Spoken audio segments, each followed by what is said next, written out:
इतिहास में देखा जाए तो नोवेलिस्ट जॉन ग्रिशम से लेकर कंपोजर वॉल्फगैंग एमेडियस मोज़ार्ट तक सबने ये माना कि 5 AM पर उठने से जो चेंज आता है उसके मल्टीपल इफेक्ट्स होते हैं दोस्तों। हम सभी में एक लिमिट तक ही पॉजिटिव स्ट्रेंथ और लिमिटेड मेंटल कैपेसिटी होती है और पूरा दिन निकलने के साथ साथ हमारा अटेंशन भी कई तरीके की बातों जैसे काम पर, न्यूज़ पर, दूसरों से बातें करना और सोशल मीडिया पर चला जाता है। हमारी सारी स्ट्रेंथ लंच टाइम तक इन सभी बातों पर ख़त्म हो जाती है और फिर हम किसी और चीज़ पर कॉन्सेंट्रेट नहीं कर पाते हैं। एक चीज़ से दूसरी चीज़ पर लगातार अपना फोकस शिफ्ट करते हुए हम सही से कॉन्सेंट्रेट नहीं कर पाते हैं। लेकिन अगर आप 5 AM पर उठते हैं तो आपके पास आपकी किसी एक हाई वैल्यू एक्टिविटी पर बिना माइंड डाइवर्ट किए हुए कॉन्सेंट्रेट करने का आपको पूरा मौका मिलता है। यह फोकस ट्रांजिएंट हाइपोफ्रंटैलिटी की वजह से और ज़्यादा इम्प्रूव हो जाता है। अगर शॉर्ट में कहें तो इसका मतलब होता है कि 5 AM पर आप अच्छी तरीके से सोचने और समझने की सिचुएशन में आ पाते हैं। केवल 5 AM उठने से ही काम नहीं चलेगा। आप 5 AM पर उठ सकते हैं और सोशल मीडिया खोलकर मैसेजेस चेक करके अपना वो 1 घंटा वेस्ट भी कर सकते हैं, लेकिन यह आपके दिन को कोई फायदा नहीं पहुंचाएगा। तब यहाँ 20-20-20 फॉर्मूला काम आएगा जो ये बताता है कि 20 मिनट्स मूव करिए अपनी बॉडी को, 20 मिनट्स रिफ्लेक्ट करिए अपने माइंड को और 20 मिनट्स ग्रो करने के ऊपर ध्यान दीजिए। हाँ दोस्तों, तो इसमें पहला स्टेप है मूव करना, यानी कि 20 मिनट्स जोरदार एक्सरसाइज करनी जरूरी है।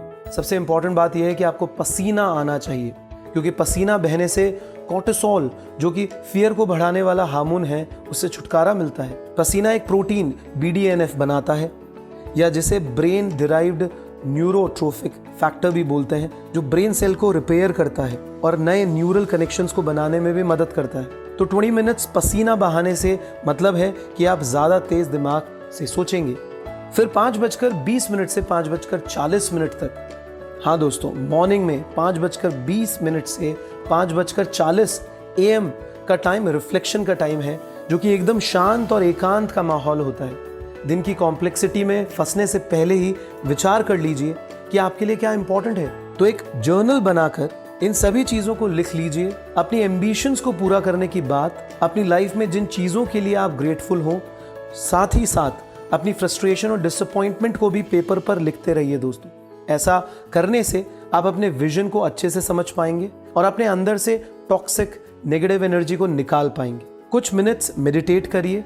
रिसर्च बताती है कि मेडिटेशन कोर्टिसोल को कम करने में, आपके स्ट्रेस को घटाने में मदद करता है।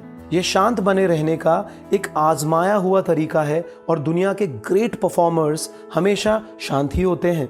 तो दोस्तों, अब वक्त है कि हमारे पहले घंटे के आखिरी 20 मिनट का, यानी कि 5:40 से 6 बजे तक का, यह आपको ग्रो करना होगा दोस्तों। तो ये 20 मिनट सीखने के लिए काम में लीजिए। महान लोगों की बायोग्राफीज पढ़िए दोस्तों, ह्यूमन साइकोलॉजी को सीखिए, इनोवेशन पर डॉक्यूमेंट्रीज को देखिए।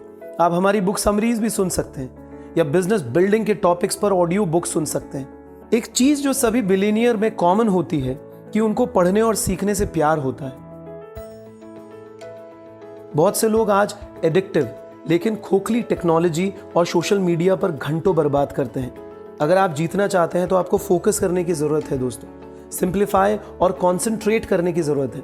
इसका मतलब यह हुआ कि एक प्योरिस्ट बनने के लिए आपको बहुत सी बातों पर एक साथ ध्यान देने की बजाय कुछ अमेजिंग वर्क प्रोजेक्ट्स पर ही कॉन्सेंट्रेट करना चाहिए। और डे टू डे लाइफ में इसका मतलब है कि आपको उन सभी चीज़ों को बाहर करना होगा जो आपको आपके लक्ष्य से भटकाती है। तो उन सभी नोटिफिकेशंस को ऑफ कर दीजिए और पॉइंटलेस मीटिंग्स को कैंसिल कर दीजिए जो आपको उन सभी एक्टिविटीज से दूर करती है जो कि रियल में इंपॉर्टेंट और वैल्यूएबल है। रिसर्चर्स ने बताया कि आगे होने वाले काम की एक्सपेक्टेशन का अनुमान लगाने के लिए नींद बहुत इंपॉर्टेंट की फैक्टर्स में से एक है। पीक परफॉर्मेंस के लिए जितना इंपॉर्टेंट दिन का पहला घंटा है, उतना ही आखिरी का घंटा भी होता है। टेक्नोलॉजी के चलते आप बहुत से लोग नींद की कमी के शिकार होते हैं। रिसर्च बताती है कि हमारे डिवाइसेस से जो ब्लू लाइट निकलती है वो मेलेटोनिन को कम कर देती है, जो कि ऐसे केमिकल होते हैं जो नींद लाते हैं। सोने से पहले स्क्रीन के सामने बैठे रहने से हमें फिर सही से नींद नहीं आती है। तो 8 PM के बाद ही अपने टेक्नोलॉजी गैजेट्स को बंद कर दीजिए दोस्तों। बाकी का समय अपने चहेतों के साथ बिताइए, मेडिटेट करिए, रिलैक्सिंग बेदिंग लीजिए यानी नहा लीजिए और पढ़िए दोस्तों। और 10 बजे, रात के 10 बजे बिस्तर पर चले जाइए। इन सभी बातों का ध्यान रखकर आप अपने 5 AM टाइम की वैल्यू बढ़ा सकते हैं दोस्तों।